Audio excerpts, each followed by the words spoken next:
용두사미라는 말이 있습니다. 성도님들께서도 잘 아시는 바와 같이 용두사미는 시작은 용의 머리처럼 웅장하게 시작했지만 끝은 뱀의 꼬리처럼 빈약하게 끝났다는 의미를 가진 고사성어입니다. 성도님들에게도 처음에는 큰 계획을 갖고 시작했는데 결과를 보니 용두사미가 되어버린 경험이 있지는 않으십니까? 직장에서 어떤 프로젝트를 시작할 때는 원대한 목적을 가지고 시작하지만 일이 진행됨에 따라서 점점 처음의 목적은 퇴색되고 마지막에는 초라한 결과만 남는 경우가 우리의 삶 가운데 있습니다. 한 주를 시작하면서 이번 주에 해야 할 일을 플래너에 기록하고 계획하지만 정작 주말이 되어 지난 한 주간의 삶을 돌아보면 계획했던 일들을 대부분 하지 못한 경우가 우리의 삶 가운데 있습니다. 매년 새해가 밝아오면 많은 성도가 올해는 꼭 성경을 일독해야지라고 계획을 세웁니다. 그러나 연말이 되면 우리의 책갈피는 여전히 창세기에 머물고 있는 상황을 마주하곤 합니다. 오늘 본문에도 용두사미의 모습을 보이고 있는 한 사람이 등장하고 있습니다. 이 사람은 바로 다윗의 아들이자 다윗의 뒤를 이어 이스라엘의 세 번째 왕이 되었던 솔로몬입니다. 그의 시작은 원대하였지만 그의 말년은 한없이 초라한 모습이 되었고 신앙적으로는 실패한 모습이 되었습니다. 이 시간 솔로몬의 실패를 살펴보는 가운데 하나님을 배반하는 인간의 연약함과 그럼에도 사랑하는 자녀들을 포기하지 않으시는 하나님의 신실하심을 깨닫게 되는 은혜가 저와 모든 성도님들에게 있으시기를 주님의 이름으로 축원합니다. 솔로몬의 아버지 다윗은 하나님의 뜻에 순종하는 가운데 이스라엘의 황금기를 열었던 왕이었습니다.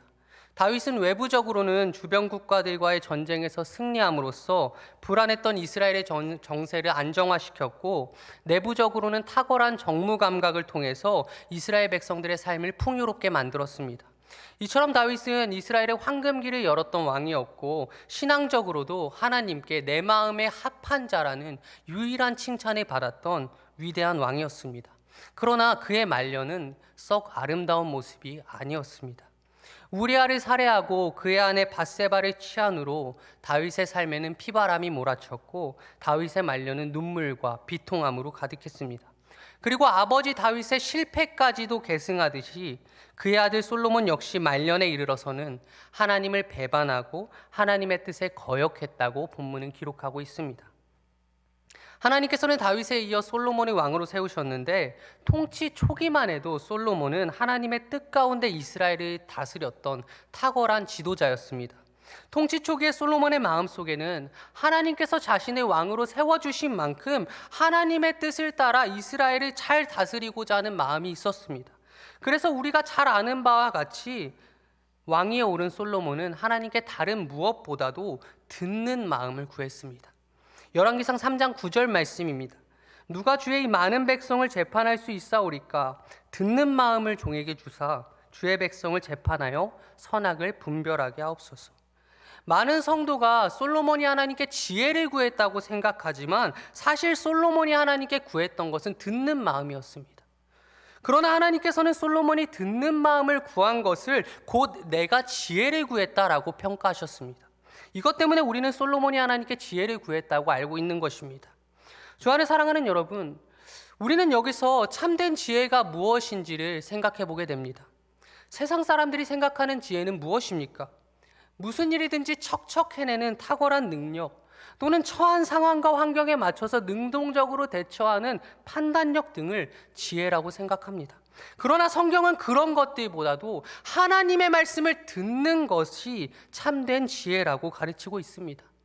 사람의 얄팍한 수와 세상의 방법들을 사용하여 주어진 일을 해내고 상황과 환경에 대처하는 것이 잠깐 동안은 지혜처럼 보일 수 있고 잠깐 동안은 빠른 길로 여겨질 수 있고 능력처럼 느껴질 수 있지만 그것은 결국 온갖 부작용을 낳게 되어 있고 사람을 패망의 길로 인도할 뿐입니다.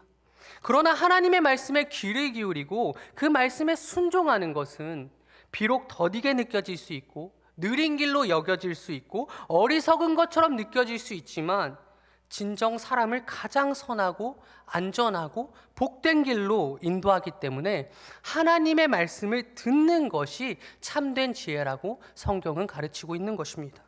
그러므로 출애굽하여 가나안 입성을 앞둔 이스라엘 백성들에게 하나님께서는 모세를 통하여 무엇이라고 말씀하셨습니까? 신명기 6장 3절로 4절 말씀입니다. 이스라엘아, 듣고 삼가 그것을 행하라. 그리하면 내가 복을 받고 내 조상들의 하나님 여호와께서 내게 허락하심 같이 적과 꿀이 흐르는 땅에서 내가 크게 번성하리라. 이스라엘아, 들으라. 우리 하나님 여호와는 오직 유일한 여호와이시니. 쉐마 이스라엘, 이스라엘아 들으라. 너희가 진정 복되고 형통한 삶을 살아가길 원한다면 너희는 하나님의 말씀을 들어야 해. 그 말씀에 귀를 기울이고 그 말씀을 따라 행할 때 너희는 진정 복되고 형통한 삶을 살게 될 거야. 결국 성경은 시작부터 끝까지 하나님의 말씀을 듣는 것이 사람을 가장 선하고 안전하며 복된 길로 인도하는 참된 지혜라고 가르치고 있는 것입니다. 따라서 왕위에 오른 솔로몬이 하나님께 듣는 마음을 구한 것은 하나님께서 말씀하신 것처럼 진정 참된 지혜를 구한 행동이었으며, 동시에 솔로몬이 얼마나 하나님의 원과 뜻대로 이스라엘이란 나라를 통치하기를 원했는지 그가 가진 진실하고 올바른 신앙을 보여주는 행동이었다고 할 수 있습니다. 그래서 하나님께서는 듣는 마음을 구하는 솔로몬의 모습 가운데 그의 중심을 보셨고 그가 구하지 않았던 부귀와 영화까지도 모두 허락해 주신 것입니다. 이처럼 통치 초기의 솔로몬은 그의 아버지 다윗의 전성기 때와 비교해도 손색이 없을 만큼 탁월한 지도자였고 진실하고 올바른 신앙을 가진 사람이었습니다. 그러나 오늘 본문에서는 솔로몬에 대하여 완전히 다른 진술이 나오기 시작합니다. 우리 함께 본문 4절 말씀을 읽도록 하겠습니다. 시작. 솔로몬의 나이가 많을 때에 그의 여인들이 그의 마음을 돌려 다른 신들을 따르게 하였으므로 왕의 마음이 그의 아버지 다윗의 마음과 같지 아니하여 그의 하나님 여호와 앞에 온전하지 못하였으니.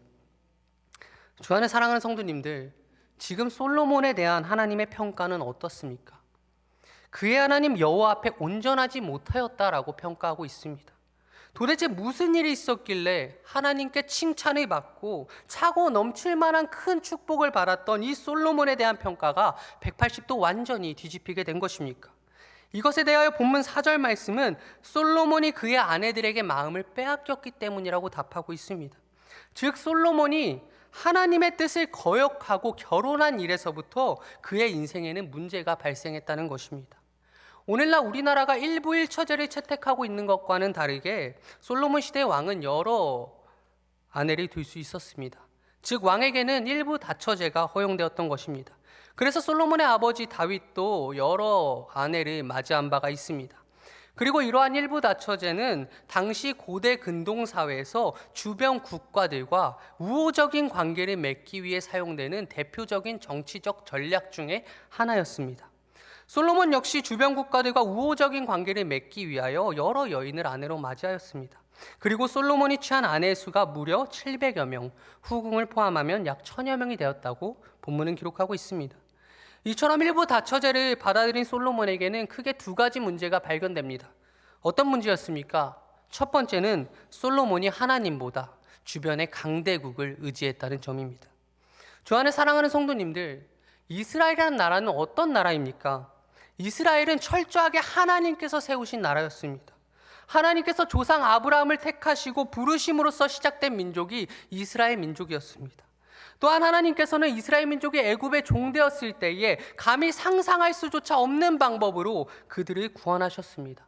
40년 광야 생활 중에는 만나와 메추라기로, 불기둥과 구름기둥으로 절대적인 예비하심과 보호하심으로 이스라엘 민족들을 지키고 보호해 주셨습니다. 그렇게 하나님께서 이스라엘 민족을 지키시고 보호하시며 안전하게 약속의 땅까지 이끌어 주셨기 때문에 그들은 민족의 차원을 넘어서서 이스라엘이라고 하는 어엿한 한 나라를 이루게 된 것입니다. 즉 지금까지 이스라엘에게 구원을 베푸시고 그들을 지키셨으며 그들에게 승리를 주셨던 분은 철저하게 여호와 하나님 한 분뿐이었습니다. 이스라엘은 그들이 지나온 모든 역사를 통해서 그들의 생명을 보존하시고 모든 위협 가운데 승리케 하시는 분은 여호와 하나님 한 분밖에 없다는 사실을 몸소 체험했습니다. 그들이 의지해야 하는 분은 철저하게 하나님 한 분뿐이라는 사실을 몸소 배웠습니다. 따라서 솔로몬 역시 지난 이스라엘 역사를 깊이 상고하여서 전적으로 여호와 하나님만을 의지하는 삶을 살아가야 했습니다. 그러나 솔로몬은 지금까지 하나님께서 이스라엘에게 어떻게 역사하셨는지를 망각한 채 하나님을 의지하기보다는 주변의 강대국을 의지한 것입니다. 솔로몬은 강대국과의 전략적인 결혼을 통해서 우호적인 관계를 맺으면 이스라엘이 더욱 부강하고 안전한 나라가 될 것이라고 생각했고, 결국 하나님께서 기뻐하지 않는 결혼까지도 감행하게 된 것입니다. 즉 하나님을 전적으로 의지하고 신뢰하지 못했던 솔로몬은 다른 이방 나라들의 정치적인 전략을 그대로 사용하면서 현실과 타협해버린 것입니다. 주 안에 사랑하는 성도님들, 우리도 세상을 살아가면서 솔로몬과 같은 마음의 유혹을 당할 때가 있지 않습니까? 정말 신앙이 있는 우리는 하나님의 말씀을 따라 살고 싶습니다. 예수님께서 가르쳐 주신 대로 십자가를 지고 자기를 희생하는 삶을 살고 싶습니다. 언제나 나보다 다른 사람을 살리는 이타적인 방법을 선택하고 싶습니다. 정직하게 살고 싶고 하나님이 기뻐하시는 방법으로 성공도 하고 싶습니다. 그런데 세상이 우리에게 이렇게 말합니다. 야, 정말 그렇게 해서 되겠냐? 너만 빼고 다른 사람들은 다 속이고 다 거짓말하고 다른 사람을 짓밟으면서 계속해서 위로 치고 올라가는데 너 혼자 정직한 척, 깨끗한 척하면서 정말 그 방법으로 되겠냐? 이런 소리가 우리에게 들려올 때에, 그래서 우리의 마음에 번민함과 미혹됨이 있을 때에 성도님들은 어떻게 하시겠습니까? 솔로몬처럼 현실과 타협하면서 이 방법밖에는 없었다고 스스로 온갖 합리화를 하면서 세상의 방식을 그대로 쫓아가시겠습니까? 아니면 지금까지 우리를 지켜 보호하여 주셨고 죄악 가운데 구원해 주셨으며 세상 끝날까지도 우리와 함께 하시겠다고 약속하신 하나님을 전적으로 신뢰하며 어려운 길처럼 보일지라도 하나님의 말씀을 끝까지 따라가시겠습니까? 주 안에 사랑하는 성도님들, 하나님을 전적으로 신뢰하는 인생이 되시기 바랍니다. 하나님을 전적으로 의지하는 인생이 되시기 바랍니다. 비록 어려운 길처럼 보일지라도 끝까지 하나님의 말씀을 따라가시기 바랍니다. 어려운 길임을 알고도 하나님의 말씀을 따라가고 하나님의 방법을 택하는 사람만이 하나님의 놀라운 역사를 경험할 수 있는 것입니다. 비난당하고 고난당하면서도 하나님을 의지하고 하나님의 말씀을 붙잡는 사람만이 하나님께서만이 열어주실 수 있는 놀라운 길을 걸어가게 되는 것입니다. 만일 솔로몬이 이방 나라들의 정치적 전략을 그대로 따라갔던 것처럼 우리가 세상의 방식을 그대로 따라가며 살아간다면 우리의 삶에 어떻게 하나님의 역사가 있을 수 있겠습니까? 세상의 방식으로 철저하게 무장되어 있는 사람에게는 하나님께서 역사하실 공간이 없는 것입니다. 그러므로 주 안에 사랑하는 성도님들, 아무리 세상의 방식이 편하게 보여도 쉽게 성공할 수 있을 것처럼 우리를 유혹해도 세상의 방식과 타협하지 마시고 세상의 방법을 의지하지도 마시고 오직 여호와 하나님만을 의지하며 그분의 말씀에 순종하여 하나님께서만 베풀어 주실 수 있는 놀라운 역사를 경험하는 저와 모든 성도님들 되시기를 주님의 이름으로 축원합니다. 일부 다처제를 받아들인 솔로몬에게 발견되는 두 번째 문제는 솔로몬이 유대인이 아닌 이방 여인들과 결혼했다는 점입니다. 이방 여인들과 결혼한 것이 왜 문제가 되는 것입니까? 우리 함께 본문 2절 말씀을 읽도록 하겠습니다. 시작. 여호와께서 일찍이 이 여러 백성에 대하여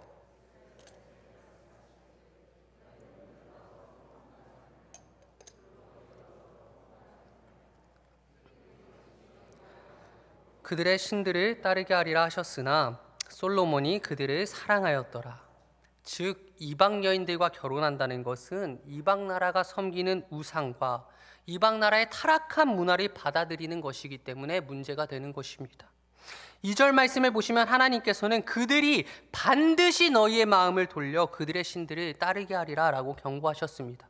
여기서 반드시라고 번역된 히브리어 아케는 무조건 또는 절대적으로 라는 매우 강한 의미를 가진 부사입니다. 즉 하나님께서는 솔로몬을 향해 너가 이방 여인과 결혼한다면 너는 무조건 이방의 신들을 따르게 될 거야. 너는 이방 여인과 결혼한다면 너는 절대적으로 이방의 우상들을 숭배하게 될 거야 라고 매우 강하고 확실한 어조로 경고하신 것입니다. 그리고 실제로 하나님의 경고를 듣지 않고 솔로몬이 이방 여인들을 받아들였을 때 하나님께서 경고하신 것처럼 솔로몬은 이방 여인들에게 영향을 받아서 하나님이 아닌 이방의 우상들을 섬기기 시작했습니다. 이방의 우상들을 숭배할 뿐만 아니라 이방의 타락한 문화까지도 수용하게 되었습니다. 주 안에 사랑하는 성도님들, 우리는 이러한 본문의 기록을 통해서 죄의 강력한 파급력에 대해 깨닫게 됩니다. 우리가 죄에게 아주 작은 틈이라도 내어주게 되면 어김없이 죄는 그 틈을 비집고 들어와서 우리의 삶 전체를 오염시키고 타락의 길로 빠뜨리는 것입니다. 과거에 이스라엘 백성들이 가나안 정복 전쟁을 벌일 때에 하나님께서는 가나안 족속을 하나도 빠짐없이 진멸하라고 말씀하셨습니다. 심지어 여자와 아이들까지도 한 사람도 살려두지 말라고 말씀하셨습니다. 어째서 하나님께서는 이와 같은 명령을 내리신 것입니까? 한간에 하나님을 믿지 않는 사람들은 그런 하나님을 향해 잔인하고 살생을 즐기는 분이라고 말합니다. 그러나 하나님께서 가나안 족속을 진멸하라고 말씀하신 이유는 결코 하나님께서 잔인하거나 살생을 즐기시는 분이었기 때문이 아닙니다. 하나님께서 가나안 족속을 진멸하라고 말씀하신 이유는 만일 가나안 족속을 조금이라도 남겨두고 조금이라도 살려두면 그들이 반드시 이스라엘 백성들에게 타락한 문화를 전하고 그들이 반드시 이스라엘 백성들이 우상을 숭배하도록 만들며 반드시 이스라엘 백성들의 거룩함에 치명적인 해를 가할 것이라는 사실을 하나님께서 잘 알고 계셨기 때문입니다. 조금이라도 죄에게 틈을 내주게 되면 그 작은 죄가 끊임없이 거대해져서 어느새 개인의 전체뿐만 아니라 온 공동체를 타락과 파멸의 길로 이끌어가게 된다는 이 죄의 원리를 하나님께서는 너무나 잘 알고 계셨기 때문에 하나님께서는 이스라엘 백성들에게 가나안 족속을 진멸하라고 말씀하신 것입니다. 본문의 솔로몬을 보십시오. 그는 하나님께 강력한 경고를 받았음에도 불구하고 나름대로 자신이 있었을 것입니다. 자신은 이방 여인들과 정치적인 목적으로 결혼을 하는 것뿐이지 결코 이방 여인들의 우상과 타락한 문화를 수용하지 않을 것이라고 나름대로의 확신을 가지고 있었을 것입니다. 그러나 솔로몬이 방심하며 죄에게 내어준 그 작은 틈이 결국 그의 인생을 우상 숭배하는 인생이요, 하나님을 떠난 인생이요, 타락한 인생으로 만들었음을 보게 됩니다. 그러므로 주 안에 사랑하는 성도님들, 죄에게 작은 틈조차 내어주지 마시기 바랍니다. 시편 1편의 말씀처럼 악인들의 꾀를 따르기 시작하면 반드시 죄인들의 길에 서게 되어 있고 오만한 자들의 자리에 앉게 되어 있는 것입니다. 우리의 인생 전체를 두루 보았을 때에 유독 죄에게 쉽게 틈을 내어주는 취약한 영역들이 분명 존재합니다. 지금 성도님들의 인생에서 죄에게 쉽게 틈을 내어주는 영역은 무엇입니까? 돈과 물질의 영역입니까? 권력과 명예의 영역입니까? 인간관계의 영역입니까? 가정과 자녀의 영역입니까? 그것이 무엇이든지 간에 만일 성도님들이 죄에게 틈을 내어주는 영역이 있다면 단호하게 그 틈을 막으시기 바랍니다. 작은 틈으로 들어오는 그 죄가 성도님들의 삶 전체를 타락의 길로 빠뜨리기 전에 죄를 유발할 만한 모든 가능성을 단호하게 차단하며 거룩하고 경건한 삶을 위해 최선의 노력으로 나아가는 저와 모든 성도님들 되시기를 주님의 이름으로 축원합니다. 이렇게 솔로몬은 하나님의 경고를 귀담아 듣지 않고 결국 죄의 길을 따라갔습니다. 하나님께 듣는 마음을 구하며 용의 머리처럼 시작했지만 어느새 그의 인생은 하나님의 말씀에 귀를 닫아버리고 이방의 우상을 숭배하며 타락한 문화들을 쫓아가는 뱀의 꼬리가 되어버린 것입니다. 그리고 본문 11절 말씀에 보면 하나님께서는 하나님을 버리고 죄의 길을 따라간 솔로몬에게서 이스라엘을 빼앗겠다고 경고하시는 것을 볼 수 있습니다. 그런데 여기서 한 가지 놀라운 점은 분명 솔로몬이 하나님 앞에서 큰 죄를 지었지만 하나님께서는 그의 아버지 다윗과 맺은 약속을 기억하시고 그 약속을 끝까지 지키셨다는 점입니다. 우리 함께 본문 13절 말씀을 읽도록 하겠습니다. 시작. 오직 내가 이 나라를 다 빼앗지 아니하고 내 종 다윗과 내가 택한 예루살렘을 위하여 한 지파를 내 아들에게 주리라 하셨더라. 사무엘하 7장을 보면 하나님께서 다윗을 향해 아들 솔로몬이 죄를 짓게 될지라도 다윗과의 약속을 기억하여 그에게서 은총을 완전히 빼앗지는 않을 것이고 다윗의 왕위를 영원토록 견고하게 하시겠다고 약속하시는 모습을 볼 수 있습니다. 그리고 실제로 솔로몬이 죄를 범하였을 때 하나님께서는 절대로 다윗의 가문을 버리지 않겠다는 이 다윗과의 약속을 기억하셨고, 그 약속을 지키시기 위하여 이스라엘의 한 지파를 솔로몬의 아들에게 맡기시는 계획을 진행하셨습니다. 그 결과 비록 이스라엘은 남유다와 북이스라엘로 나누어졌지만 다윗 세대는 끊어지지 않을 수 있었고 그의 가문은 멸절하지 않을 수 있었습니다. 그리고 더 나아가 하나님께서는 다윗의 후손 가운데 만왕의 왕이신 예수 그리스도가 나게 하심으로써 다윗의 왕위를 영원히 견고하게 하시겠다는 약속까지 온전히 지키셨음을 우리는 너무나 잘 알고 있습니다. 즉 아무리 인간이 죄를 짓고 하나님을 배반할지라도 하나님께서는 약속하신 바를 반드시 지키시는 신실하신 분이라는 사실을 본문은 우리에게 증거해주고 있는 것입니다. 주 안에 사랑하는 성도님들, 우리 사람이라는 존재는 새로운 것을 개발하기도 하고 공동체를 꾸려 문명을 만들기도 하면서 마치 대단한 존재처럼 생각되지만 죄에 대해서는 한없이 연약한 존재들에 불과합니다. 지금도 여전히 알게 모르게 죄를 지으면서 살아가고 있고 또 언제든지 죄에 넘어질 가능성을 내포한 연약한 존재들이 바로 우리 사람입니다. 그래서 우리는 매일 매순간에 살아가면서 하나님 앞에 죄를 짓고 하나님의 마음을 아프게 하고 하나님을 배반합니다. 마치 오늘 본문의 솔로몬과 같이 말입니다. 앞서 나눈 바와 같이 아무리 우리가 하나님을 의지하고 하나님의 말씀만을 따라 살아가겠다고 결단해도 세상의 방법으로 승승장구하고 성공하는 사람들을 바라보게 되면 저거다 생각하면서 하나님의 말씀이 아닌 세상의 방법을 따라 쫓아가는 존재가 바로 우리들입니다. 특별히 자녀의 진학과 성공에 관련되어서는 하나님께서 기뻐하시는 정직한 방법보다 정직하지 못한 방법을 선택할 때가 우리에게 얼마나 많이 있습니까? 또한 아무리 우리가 죄를 짓지 않겠다고 결단하고 죄에게 틈을 내어주지 않겠다고 결단할지라도 내 마음을 불편하게 하는 사람이 생기면 조금도 화를 삭히지 못하고 금세 무례한 말과 행동을 하며 또한 오직 나와 내 가족만을 위해서 다른 사람에게 피해를 끼치는 일에 서슴지 않는 이기적인 존재가 바로 우리들입니다. 이처럼 우리는 죄에 있어서 한없이 연약한 존재들이고 우리는 매일 매순간에 하나님을 배반하고 하나님의 등에 칼을 꽂는 인생을 살아갑니다.